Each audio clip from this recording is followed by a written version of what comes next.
Mr. President, ladies and gentlemen, I hate this argument. In fact, I loathe taking part in it almost more than any other argument I ever take part in. For why? Because I have to come up here and defend the religion of love, brotherhood, peace, justice, and turning the other cheek rather than kicking the other guy in the crotch. And I have to listen. I have to listen while I'm doing it to these gentlemen who remind me constantly of the most irritating, infuriating, revolting person I ever knew, namely my adolescent self. Honestly. I mean, haven't we all heard it all before? Horus, Mithras, they're all the same. No, they're not all the same. They all disagree with each other. They must be wrong. They can't all be right. This is the stuff of sixth form debate. There has been nothing serious said against the concept of God by the opposition this evening at all. I am expecting something serious to come from the third speaker, but there hasn't been anything so far. I'm really hoping, because it would be nice, because this is not fundamentally a serious discussion as it has been held so far from the other side. And it's not serious for a very simple reason. It's not arguing about what we ought to be arguing about. I'm going to have a little bit of poetry here for those of you who appreciate that sort of thing. It's from the 38th chapter of the book of Job. God speaks from the whirlwind, and he asks, "Who is this that darkeneth counsel by words without knowledge? Gird up now thy loins like a man, for I will demand of thee, and answer thou me. Where wast thou when I laid the foundations of the earth? Declare, if thou hast understanding. Who hath laid the measures thereof, if thou knowest? Or who hath stretched the line upon it? Whereupon are the foundations thereof fastened? Or who laid the cornerstone thereof?" The answer, ladies and gentlemen, from the opposition is they haven't a clue. Nor have I. Nor has anybody in this room.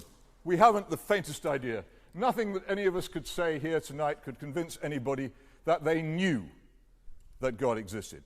What we are discussing here is a matter of opinion.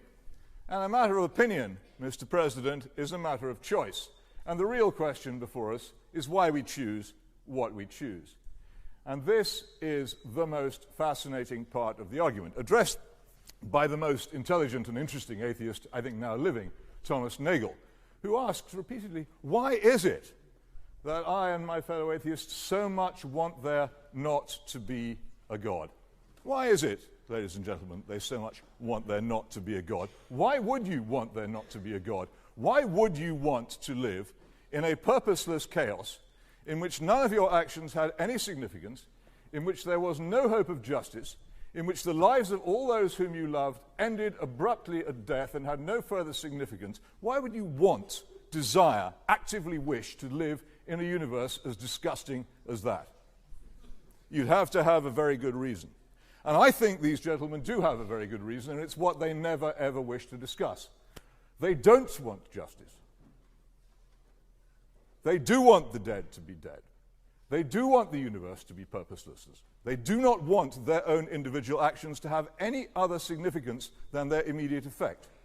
You will have to discuss with them why they should be so keen on that proposition.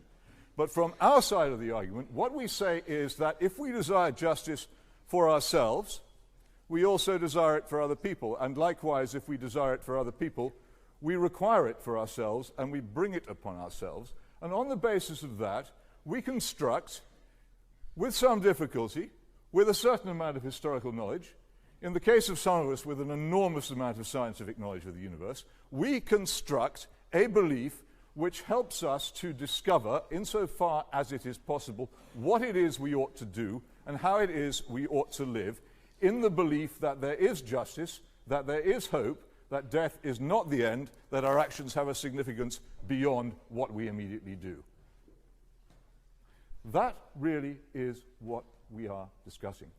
Do you want it or do you not want it? If you don't want it, then you can simply turn with raillery and badinage and mock the beliefs of others.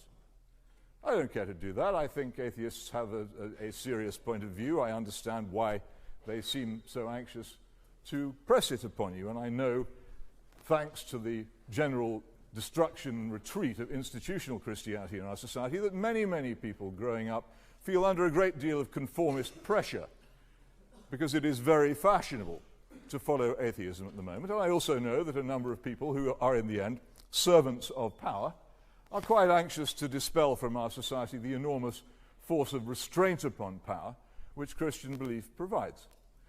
It's interesting that we had, he wasn't properly named, but Laplace quoted earlier on this evening as mocking the idea that he needed any such concept as God because he understood the universe perfectly without it.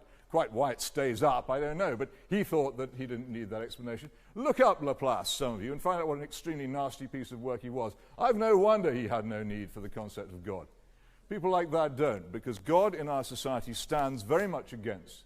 And this is why I, after many, many years of not believing in God, came round to the view that I would choose to do so and act as if there is a God.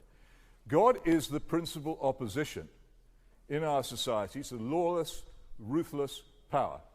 To the bully, to the autocrat, to the despot, to the criminal, to the person who treats his neighbors like dirt. Fundamentally, once we have dispensed with that concept in our society, we are left with nothing. Now, the atheists don't wish to discuss this because they know exactly what I'm saying. They're very well aware of the implications of what I'm saying for society in general. They know perfectly well that if everybody didn't believe in God, the comfortable lives they live in extremely agreeable suburbs, where they can trust people not to cheat them and rob them and mug them and rape them, would come to an end. They want to keep the secret to themselves. They want to have all the joys, not just now, all the joys and all the advantages provided by Christianity, but not pay the dues. No, not just now, because I'm just finishing. I normally do, but this evening I've decided not to. I've decided just to give them a Christian kicking. And that is why, when you challenge the atheist side on this very point, they run from it, refusing to discuss it. That is why nobody ever answers Thomas Nagel's question. Why is it that they so much want there not to be a God? Well, I'll tell you exactly why. It's for precisely the same reasons as I very much want there to be one. Vote for the motion, please.